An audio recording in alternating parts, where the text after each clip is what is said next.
부산 한순기의 오늘의 밥 시간입니다. 10월 9일 수요일 오늘의 밥은 열왕기하 20장 12절로 21절 말씀입니다. 그때에 발라단의 아들 바벨론의 왕 부로닥 발라단이 히스기야가 병들었다 함을 듣고 편지와 예물을 그에게 보낸지라. 히스기야가 사자들의 말을 듣고 자기 보물고의 금은과 향품과 보배로운 기름과 그의 군기고와 창고의 모든 것을 다 사자들에게 보였는데 왕궁과 그의 나라 안에 있는 모든 것 중에서 히스기야가 그에게 보이지 아니한 것이 없더라. 선지자 이사야가 히스기야 왕에게 나와 그에게 이르되 이 사람들이 무슨 말을 하였으며 어디서부터 왕에게 왔나이까? 히스기야가 이르되 먼 지방 바벨론에서 왔나이다. 하니 이사야가 이르되 그들이 왕궁에서 무엇을 보았나이까? 하니 히스기야가 대답하되 내 궁에 있는 것을 그들이 다 보았나니 나의 창고에서 하나도 보이지 아니한 것이 없나이다. 하더라. 이사야가 히스기야에게 이르되 여호와의 말씀을 들으소서. 여호와의 말씀이 날이 이르리니 왕궁의 모든 것과 왕의 조상들이 오늘까지 쌓아두었던 것이 바벨론으로 옮김바되고 하나도 남지 아니할 것이요. 또 왕의 몸에서 날 아들 중에서 사로잡혀 바벨론 왕궁의 환관이 되리라 하셨나이다. 하니 히스기야가 이사야에게 이르되 당신의 전한 바 여호와의 말씀이 선하니이다. 하고 또 이르되 만일 내가 사는 날에 태평과 진실이 있을진데 어찌 선하지 아니하리요. 하니라. 히스기야의 남은 사적과 그의 모든 업적과 저수지와 수도를 만들어 물을 성 안으로 끌어들인 일은 유다왕 역대시략에 기록되지 아니하였느냐. 히스기야가 그의 조상들과 함께 자고 그의 아들 므낫세가 대신하여 왕이 되니라. 오늘 본문은 병고침과 생명의 이 연장의 이 은혜를 받고 그만 너무 기분이 좋았는지 히스기야가 바벨론 사절단이 방문하는 가운데 자신의 부귀영화를 자랑하는 이 실수라면 실수, 교만이라고 하면 교만한 태도를 보이게 됩니다. 이에 하나님께서 이사야 선지자를 통해서 히스기야가 자랑한 모든 재물이 바벨론으로 옮겨갈 것을 선언하십니다. 히스기야의 업적이 대단하기는 대단합니다. 먼저는 아시는 바와 같이 종교개혁을 했습니다. 우상숭배 아버지 아스 밑에서. 그러나 또 믿음의 어머니의 영향으로 우상을 척결하고 하나님을 잘 섬겼습니다. 나라는 부강해져서 블레셋을 치고 영토를 확장하고, 그리고 오늘 본문에서와 같이 저수지와 수도, 수로죠, 물길을 지하로 만들어서 예루살렘으로 외부에서 예루살렘 성으로 용수를 공급하는 사업도 해냈습니다. 흠잡을 데 없는 신앙도 좋았고 정치도 잘했던 히스기야였죠. 근데 이 인간의 연약함은 어쩔 수가 없나 봅니다.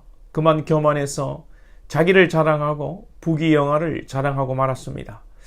지금 바벨론은 아직 아수르를 이기고 남유다까지 정복할 힘은 없는 상황입니다. 그래서 히스기야에게 병문안도 오고 예물을 가져오는데 나중에 이 바벨론이 유다를 정복하게 되는 것입니다.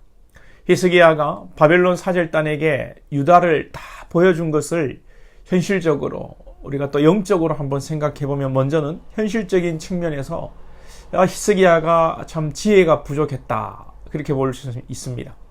우리 인생을 살아가면서 여러분 믿음, 신앙, 영적인 것을 떠나서 삶에 지혜가 있어야 됩니다.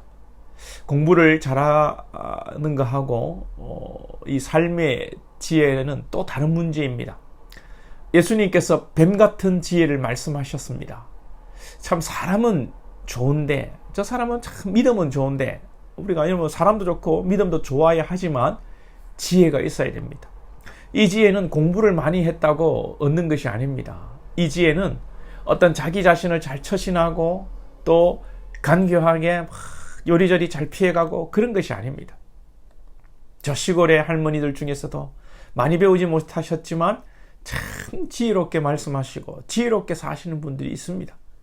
이 지혜라는 것은 자신을 이롭게 하고 또 공동체를 이롭게 하고 또 여러분 내 옆에 있는 사람을 살리고 이롭게 하고 이렇게 옆에 있는 이웃에게 힘을 주는 그런 사람입니다. 저와 여러분이 이런 여러분 지혜로운 사람이 되기를 소망합니다. 야고보서 1장 5절에 보면 너희 중에 누구든지 지혜가 부족하거든 모든 사람에게 후히 주시고 꾸짖지 아니하시는 하나님께 구하라. 그리하면 주시리라. 하나님께서요, 너희들 뭐 구해라 줄게가 아니라 딱 집어서 지혜를 구하라. 준다고 말씀하시고 약속하셨습니다. 예, 여러분 지혜를 구하면 주신다고 했습니다. 자, 그리고 영적으로 히스기야의 행동을 살펴보면 이 지혜가 없는 인간적인 이 행위는 영적으로는 여러분 교만과 거만함으로 연결됩니다. 잠언 14장에 거만한 자는 지혜를 구하여도 얻지 못한다 하였습니다. 히스기야의 태도는 영적으로 여러분 교만한 태도입니다. 하나님을 의지하지 않고 자기를 의지하고 자기가 쌓아둔 보화를 자랑하고 자기 나라의 국방을 자랑한 것입니다. 여러분 이건 교만입니다. 교만 100번 강조해도 지나치지 않습니다. 우리 인간의 죄성의 기본 뿌리는 자기애, 자기를 사랑하는 것, 이건 교만입니다. 아담이 자신을 사랑하고 자신이 하나님이 되고자 했던 그 자기애, 하나님 자리에 앉고자 했던 그 교만, 이것이 죄의 근원이고 사탄의 여러분 본질입니다. 그래서 십자가의 도는 모든 것을 주의 은혜로 고백하면서 우리 자신을 부정하고 우리의 허물과 죄를 고백하며 하나님을 의지하며 우리에게 주신 사랑, 십자가의 그 사랑만을 붙드는 것입니다. 오늘 우리가 기도하는 것도 철저하게 나 자신을 부인하며 예수로 살고 예수로 죽기 위한 훈련입니다. 이 새벽에 여러분 우리가 사람들이 기도하는데요, 새벽에 기도하는 거 빌고 소원을 성취하는 것이 목적이 아니라 이 기도의 훈련을 통하여서 우리가 우리를 위해서 기도하고 우리 주변의 사람들을 위해서 기도하고 성도를 위해서 기도하고 예수님의 마음으로 성도를 축복하고 기도하며 나아가는 것입니다. 그리고 무엇보다 우리는 이 시대에 우리 자녀와 믿음의 후세대를 위해서 기도해야 합니다. 히스기야의 태도가 실망스러운 것은 교만하고 자기 자신을 자랑하고 사랑한 나머지 이 후대에 대한 책임감이 없다는 것입니다. 하나님께서 히스기야의 교만으로 인해서 나라가 망하고 자기 아들이 바벨론 왕궁의 환관이 된다고 하시는데도 옷을 찢고 회개하지 않고 히스기야가 이사야에게 하는 말이 무엇입니까?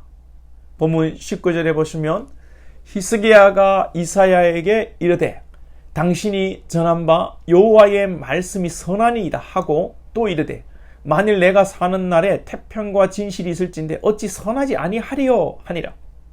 하나님이 선하다고 말씀이 옳다고 믿음의 말을 하는 것 같지만 자기가 사는 날 동안에 이런 환난이 닥치지 않으니 그냥 좋다는 것입니다. 자기가 죽을 병에 걸렸을 때는 옷을 찢고 회개하던 히스기야가 도대체 어디로 간 것입니까? 이 모습 속에서 우리는 인간이 참 그렇다. 내리사랑이라고 부모가 자식을 사랑한다고 하지만 하나님께서는 히스기야를 통해서 인간의 교만과 이기심과 자기애를 적나라하게 드러내시는 것입니다. 믿음이라는 것은, 신앙은 오늘도 우리가 이런 연약한 자라는 것을 시인하고 십자가를 붙드는 것입니다. 우리 모두 십자가를 붙들고 예수로 충만한 하루가 될 수 있기를 축복합니다. 기도드리겠습니다. 하나님 아버지, 우리의 연약함을 주님 깨닫게 하옵소서. 우리의 부족함을 깨닫게 하옵소서. 그리하여서 모든 것이 주의 은혜이고 오직 그러한 나를 살리기 위해 십자가 지신 예수 그리스도를 바라보며 십자가만을 붙들고 살아갈 수 있는 복된 우리 권속들 되게 하시고 복음을 깨닫게 하시고 우리 자신의 허물을 깨닫게 하시고 겸손하게 살아가는 주의 백성들 되게 하여 주옵소서. 예수님의 이름으로 기도하옵나이다. 아멘.